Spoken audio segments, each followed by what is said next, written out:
وفاقی وزیر داخلہ احسان اقبال نے کہا ہے کہ نواز شریف اعلان کر چکے ہیں شہباز شریف 2018 میں وزارت عظمیٰ کے امیدوار ہوں گے۔ ان کے نام پر پارٹی میں کسی کو اعتراض نہیں۔ 20 کروڑ عوام کی گاڑی کو کوئی اناڑی کیسے منزل مقصود تک پہنچا سکتا ہے؟ اگر پاناما کا ڈرامہ نہ ہوتا تو جی ڈی پی کی شرح 6.2 سے 6.5 تک جا سکتی تھی۔ Lahore chamber of commerce and industry میں تقریب سے خطاب کرتے ہوئے وفاقی وزیر داخلہ نے کہا،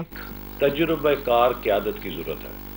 چونکہ ان مسائل سے نبٹنے کے لیے کوئی نا تجربہ کار قیادت کارآمد نہیں ہو سکتی۔ اور میں اکثر یہ بات اپنے دوستوں سے بھی کرتا ہوں، کئی پڑھے لکھے لوگوں سے بھی، کہ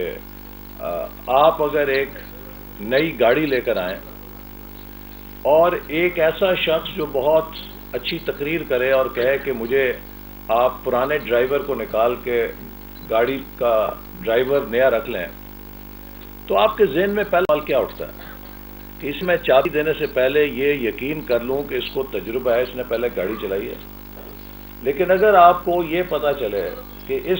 شخص نے آج تک گاڑی چلائی نہیں ہے لیکن یہ گاڑی چلانے کا شوقین بڑا ہے، تو کیا آپ اپنی گاڑی پہ اسے تجربہ کرنے کی اجازت دیں گے؟ کبھی نہیں دیں گے۔ اسی لیے اگر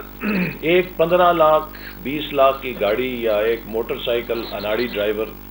نہیں منزل تک پہنچا سکتا، تو 20 کروڑ عوام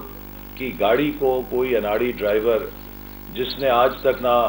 سائیکل چلائی ہو، نہ موٹر سائیکل چلائی ہو، نہ بس چلائی ہو، میرا مقصد ہے کہ نہ کوئی بلدیاتی ادارہ چلایا ہو، نہ کوئی صوبائی ادارہ چلایا ہو، نہ کوئی وفاقی ادارہ چلایا ہو، وہ ڈرائیور کہے جی میں یہ گاڑی منزل پہ لے جاؤں گا، پھر وہی انجام ہوگا جو ہماری اناڑی ڈرائیور کے ہاتھوں گاڑی کا ہوگا، کسی دیوار کو لگے گی، کسی پل کے نیچے جا گرے گی، منزل پہ نہیں جا سکتی۔ ملک میں لوڈ شیڈنگ کے حوالے سے بات کرتے ہوئے وفاقی وزیر داخلہ کا کہنا تھا، تو یہ تھیسس ہم نے قوم کو 2013 میں دیا تھا کہ پاکستان کو بدترین بحرانوں کا سامنا ہے، اور آپ جانتے ہیں کہ 18 سے 20 گھنٹے بجلی نہیں آتی تھی۔ بجلی اتنی دیر نہیں آتی تھی کہ جو یو پی ایس کی بیٹریز ہیں وہ چارج ہو سکیں، لہذا لوگ لالٹین اور موم بتی گھروں پہ جلانے پہ مجبور ہو گئے تھے۔ اور یہ وہ وقت تھا کہ جب انٹرنیشنل میڈیا نے لکھا کہ پاکستان از ان سٹون ایجز، چونکہ سٹون ایج میں انسان روشنی آگ سے حاصل کرتا تھا، تو ہم بھی شہروں میں آگ سے روشنی موم بتی اور لالٹین کے ساتھ حاصل کرنے پہ مجبور ہو گئے تھے۔ اگر آپ ٹی وی کھولتے تھے تو ٹی وی کے اوپر انتہائی خوفناک مناظر، جن میں بے روزگار مزدور، چاہے وہ فیصل آباد ہے، چاہے وہ گجرانوالہ ہے، چاہے وہ لاہور ہے، مختلف صنعتی شہر کراچی، وہ مزدور بے روزگاری کے ہاتھوں تنگ آ کے بجلی کے دفاتر کو آگ لگا رہے تھے، اور اس بات کا خطرہ تھا کہ پاکستان میں توانائی کے اوپر سول وار ہو سکتی ہے۔ بلوچستان میں امن و امان کی بہتر ہوتی ہوئی صورتحال پر بات کرتے ہوئے احسان اقبال نے کہا، بلوچستان میں یہ عالم تھا کہ 2012-13 کے اندر خود کوئٹہ شہر کے اندر تقریباً جو سکول ہیں پرائیویٹ،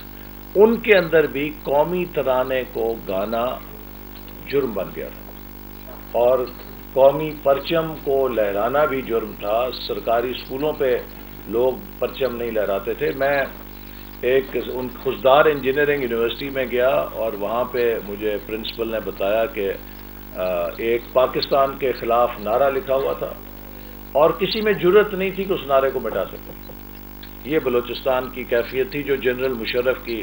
پالیسیز کے نتیجے میں ہو گئی تھی، ہم نے اسے قومی دھارے سے ایک طرف علیحدہ کر دیا تھا۔ ورلڈ اکنامک فورم میں انڈیا کے مقابلے میں پاکستان کی معیشت کو بہتر قرار دیے جانے کے حوالے سے بات کرتے ہوئے احسان اقبال نے کہا، آج ہم جب 2018 میں بیٹھے ہیں اور آپ کے ساتھ یہ نشست ہو رہی ہے، تو مجھے یہ کہتے ہوئے اللہ کا شکر ادا کرتے ہوئے خوشی ہے کہ جس ملک کے اندر 20 گھنٹے بجلی نہیں آتی تھی، وہاں 20-22 گھنٹے بجلی آ رہی ہے۔ جس ملک کو پوری دنیا ایک ٹیررسٹ کا نیٹ ورک قرار دیتی تھی، پوری دنیا دہشت گردی کے حوالے سے جانتی تھی، آج اسی ملک کو ورلڈ اکنامک فورم میں انڈیا سے اوپر درجے بندی میں ایمرجنگ اکانومی کے طور پہ ریکگنائز کیا جا رہا ہے۔ وہ ملک جس کے اندر دہشت گردوں نے ریاست کو یرغمال بنا لیا تھا، دہشت گرد چڑھائی پہ تھے اور ریاست محصور تھی، آج اس ملک کے اندر الحمدللہ ریاست چڑھائی کے اوپر ہے اور دہشت گرد محاصرے میں ہے اور ان کی کمر توڑی جا چکی ہے، جس کا نتیجہ ہے کہ الحمدللہ تقریباً 80 سے 90% فرقہ واریت کے واقعات میں اور دہشت گردی کے واقعات میں ملک میں کمی واقع ہوئی ہے۔ سی پیک کے بعد پاکستان کو سرمایہ کاری کے لیے پرکشش جگہ قرار دیتے ہوئے وفاقی وزیر داخلہ احسن اقبال نے کہا، جس میں کوئی $10 لگانے کے لیے تیار نہیں تھا، الحمدللہ چائنا پاکستان اکنامک کوریڈور کے ذریعے ہم نے دنیا کو دکھایا کہ اس ملک میں اربوں ڈالر کی سرمایہ کاری ہو رہی ہے، اور اس کو دیکھ کر آج دیگر ملکوں کے سرمایہ کار بھی پاکستان کا رخ کر رہے ہیں اور پاکستان ایک اٹریکٹیو انویسٹمنٹ ڈیسٹینیشن کے طور پہ ابھر رہا ہے۔